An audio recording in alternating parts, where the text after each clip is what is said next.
ખારેકોનો ખૂબ ખૂબ આભાર.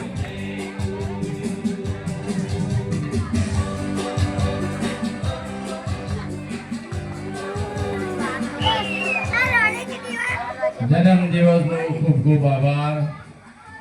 આખી જિંદગી તમે આવા જ ગરબા રમતા રહો. વાઘજીપુરાના તમામ સભ્યો તરફથી તમને આશીર્વાદ છે. સુનિલભાઈ ગોત્રીવાળા જ્યાં હોય ત્યાંથી હાજર થાય. સુનિલભાઈએ બહુ મોટું યોગદાન આપ્યું છે. ગુરુવારે નાસ્તો એમના તરફથી છે.